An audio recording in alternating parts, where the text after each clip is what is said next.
Halo semuanya, perkenalkan nama saya Putri Ayu Lestari, mahasiswa Universitas Indonesia Membangun dengan NIM 101123110078.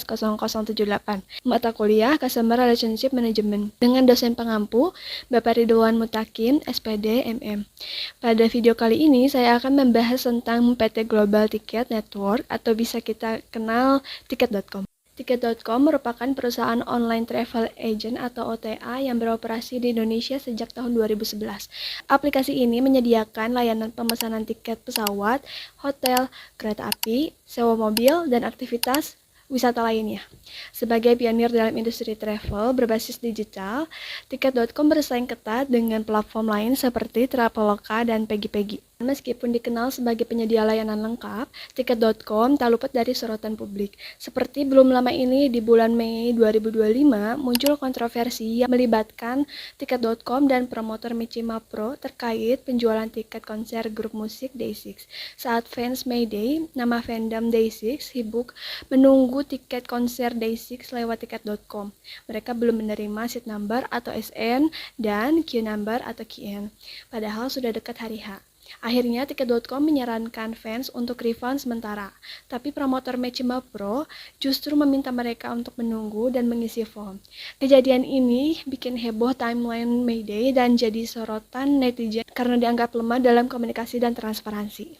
Pertama, mari kita identifikasi masalah yang muncul dalam kasus ini. Yang paling utama, kurangnya komunikasi real time membuat para fans itu merasa diabaikan, lalu terjadi konflik peran antara Tiket.com dan Michima Pro yang membingungkan fans. Siapa yang sebenarnya bertanggung jawab? Dan yang paling serius, ini menciptakan risiko reputasi bagi kedua pihak karena pelanggan bisa kehilangan kepercayaan. Nah, sebelum kita lanjut membahas bagaimana perusahaan ini bisa memperbaiki hubungan dengan pelanggannya, yuk kita lihat dulu sekilas seperti apa layanan unggulan Tiket.com. Makasih Tiket.com yang selalu fokus jamin harga termurah. Hotel view pantai atau villa sama mamangnya. Semua ada, selalu masuk budgetnya. Cuma Tiket.com yang bisa fokus bantu gak kehabisan ide untuk menghibur keluargaku yang besar ini. Pilihan atraksinya banyak, liburan anak, hiburan mertua, sama ayah. Thanks banget Tiket.com yang reschedulein terus tiket gue. Iya, tiket-tiket gue. Cuti ditolak, reschedule. Meeting dadakan, reschedule. Perut mules nih. Bentar. Aduh. Reschedule ya? Gercep banget.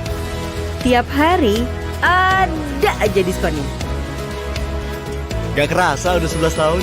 Tiket.com ngasih pengalaman seru buat semua. Dari zaman kita pacaran ya. Iya. Nah, mau kemana sekarang?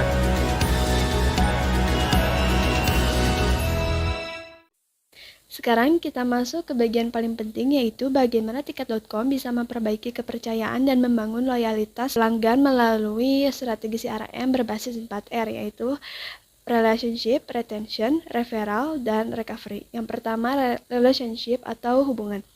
Masalah utamanya yaitu tidak ada kanal komunikasi langsung.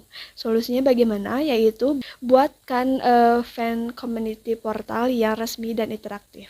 Siapkan juga sistem notifikasi advance seperti SMS atau WhatsApp blast agar fans tahu lebih awal soal SN atau QN.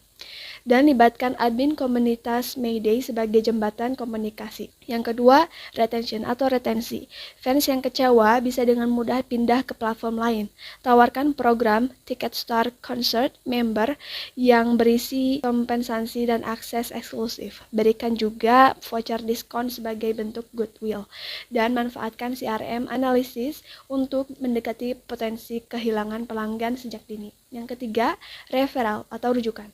Akibat krisis ini, referral alami dari pelanggan berkurang drastis dan digantikan oleh komentar negatif di media sosial. Tiket.com perlu berikan reward bagi pengguna yang berhasil mengajak teman untuk beli tiket konser atau event lainnya.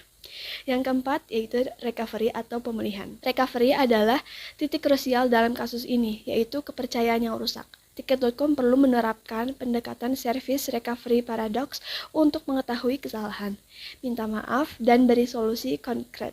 Buat sistem kontrol krisis 1x24 jam seperti hotline real time atau FIQ instan. Dan yang tidak kalah penting yaitu umumkan semua langkah pemulihan secara transparan di media sosial dan situs resmi. Ini didukung oleh berbagai teori. Menurut Morgan Hahn 1994, komitmen dan kepercayaan dalam hubungan adalah kunci, dan itu datang dari komunikasi yang intens. Yang kedua, Kotler tahun 2017 menyebutkan CRM bukan hanya jual beli, tapi relasi jangka panjang. Dan Makhlouf tahun 2000 menyebut service recovery paradox, kalau krisis ditangani dengan baik, loyalitas justru bisa meningkat. Bahkan Kotler menambahkan bahwa mempertahankan pelanggan yang ada jauh lebih murah daripada menarik pelanggan baru. Oleh karena itu, fokus tiket.com seharusnya tidak hanya pada penjualan tiket, tetapi juga pada retensi, recovery, dan relationship yang kuat dengan komunitas pengguna, khususnya komunitas fandom. Setelah semua solusi tadi, satu hal yang bisa saya tarik dari kasus ini, yaitu menjaga pelanggan itu bukan sekedar promosi dan diskon, tapi bagaimana kita bersikap saat keadaan sulit.